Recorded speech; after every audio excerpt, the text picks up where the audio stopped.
Isaac Johnny John was born on June 2nd, 1877, to Louis Johnny John and Lucy Jameson. There is some debate among historians about his exact birthplace, with Buffalo, New York being the most likely location. At the time of his birth, his father was 24 years old and his mother was 18. He was a proud member of the Seneca Nation in western New York, where he was deeply connected to his people's culture, traditions, and stories. This vibrant community instilled in him a strong sense of identity that he carried throughout his life. In 1887, Isaac was listed on the New York Indigenous Peoples Roll with parents Lucy and Louis, sister Maggie, and baby.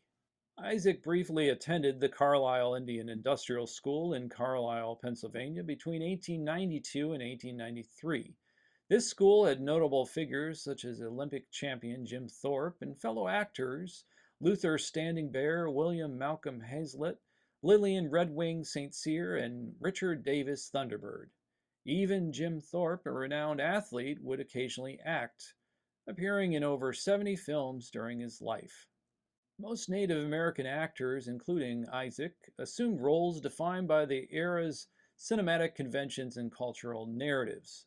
They often portrayed characters considered savage, noble, vanishing, or romanticized in stories written by and for the dominant culture. In public appearances, they frequently wore traditional paint and feathers to meet the expectations of white audiences, who generally viewed them as somewhat different than themselves.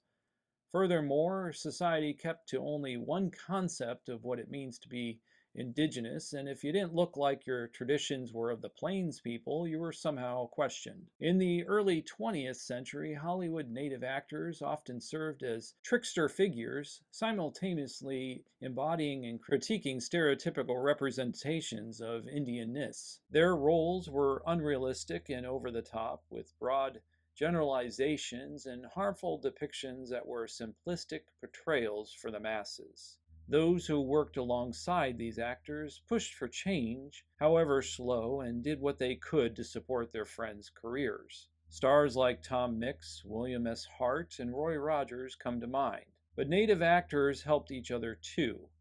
Richard Thorpe remembered his dad, Jim, who helped others financially and found them parts in movies. For this reason, he was known by the Sac and Fox as Akapatamata, or caregiver. Around the turn of the century, Isaac fell in love with Clara Tandy Jimerson, born in 1885 to James Tandy and Ella Jimerson. They married and had one daughter named Bertie. The marriage, however, did not last, and both went in different directions.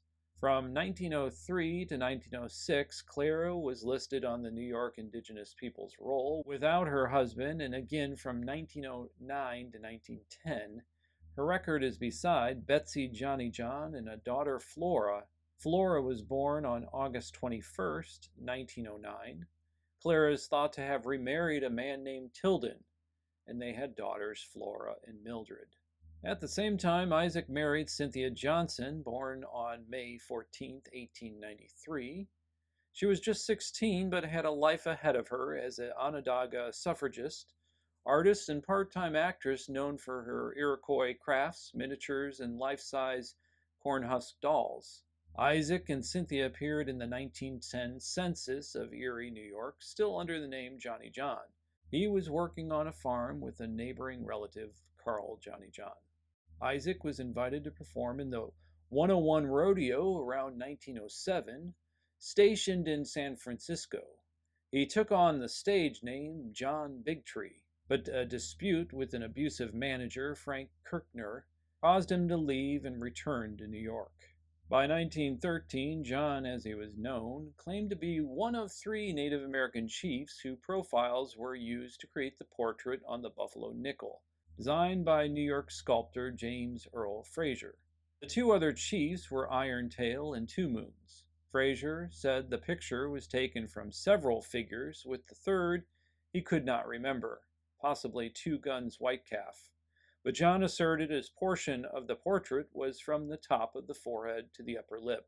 The nickel circulated from 1913 until 1938. and by its close, Fraser rightfully credited John Bigtree as the third portrait, along with Iron Tail and Two Moons. Hobart Bosworth, a pioneer movie maker and descendant of the New York Van Zandt family, early Dutch settlers of the area, cast John in his silent film The White Scar, released December 6, 1915. Production would start in Big Bear Lake in California. Other native actors included Chris Willowbird, whose background was San Ildefonso Pueblo, and Minnie Devereaux, a witty Cheyenne and Arapaho actress known for her slapstick. This film was followed up by The Cactus Blossom, where John took on the persona of Chegub, a misguided wandering man who leads the protagonist to riches. This film was shot in Santa Barbara. John quickly became one of the most sought-after Native American actors in the film industry. Despite the heavy stereotypes, he embraced roles as a tribal leader, scout, or warrior to secure work. That said, he always gave his best performance in every role he took on. When Fraser showed the world his sculpture End of the Trail in 1918, John claimed to be the model, but again against Fraser's approval, wanting it perhaps to be purely from his imagination. Whatever the case, John appeared in several more films during this time, including A Fight for Love in 1919, directed by John Ford, starring Harry Carey. They returned to Big Bear Valley to film, and John was alongside First Nations actor Dark Cloud, born Elijah Tahiamont, who, outside of film, was a chief of the Abenaki. Elijah was married to Margaret Camp, billed as Dove-Eye in other silent films, and they had two daughters, one named Beulah, who had a daughter, Bertha Parker. Interestingly, Bertha, Elijah's granddaughter, should be remembered for her achievements in archaeology and ethnology, serving in this field at the Southwest Museum, the first museum in Los Angeles. However, her marriage to controversial actor Iron Eyes Cody often overshadowed her career. Like Cody, non-native actors increasingly took on indigenous roles, particularly lead ones. The practice of red facing or whitewashing began with white actors using tanning or makeup to appear more Indian. These portrayals were often highly derogatory and filled with cultural and historical inaccuracies, shaping the narrative of Native identity. In the early 20s, John was cast in The Avenging Arrow, a Paramount Picture film, and The Primitive Lover shot on Catalina Island. It is recorded that John traveled with his wife to Hawaii in 1922, stating he was from Rosebud, South Dakota, and his wife from Hollywood. He gave the birth date of May 24, 1888. The constant shifting of details was either done by a crewman ignorant of the truth, or John was exaggerating for the public's sake. The Huntress in 1923 saw John working alongside Indigenous actor Lalo Encinas.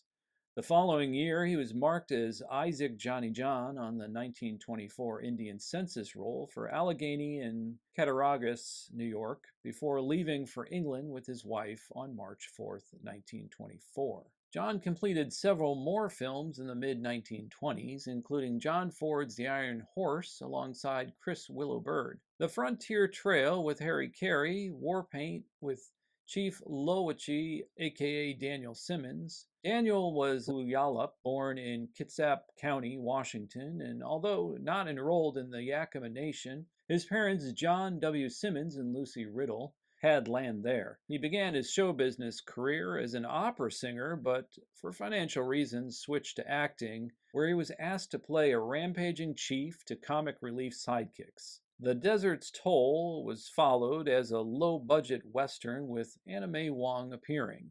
In the fall of 1927, Chanina Redfeather held her four-night extravaganza called the Hollywood Bowl Intertribal Ceremonial. It combined opera performances with large native dances modeled after the Gallup Intertribal Ceremonial in New Mexico. Many indigenous people of Hollywood stopped their work to attend.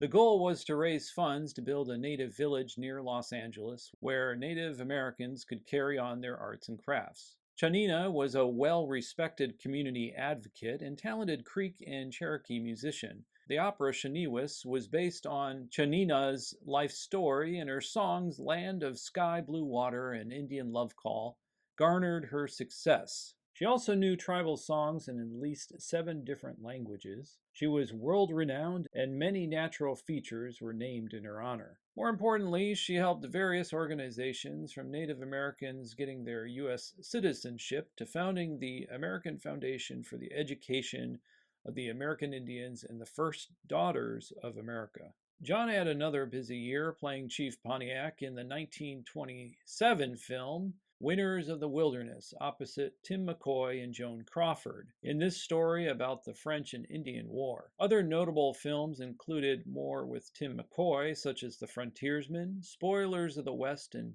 Hoot Gibson's Painted Ponies. By this time, John and Cynthia are listed in the 1930 census for Los Angeles and steady with work, although mainly as the sole native actor cast in the films. 1932 saw the production of The Last of the Mohicans, which starred Harry Carey. In October of 1934, John was aboard a ship traveling to Melbourne with his wife Cynthia and other Hollywood performers: Hilario Willowbird, Bertha White Eagle, Frank White Eagle, Oscar Iron Eyes, and Clarence High Eagle. The next year, he was featured in Tom Mix's A Miracle Rider opening credits and supported Hopalong Cassidy in The Hills of Old Wyoming. In 1939, John portrayed a scout in John Ford's beloved Stagecoach with John Wayne. By the 1940s census, he's listed as living with Cynthia in Los Angeles at 1306 West Pico Boulevard, the rear house. He's marked as an actor in motion pictures, while his wife is noted for beadwork and costumes.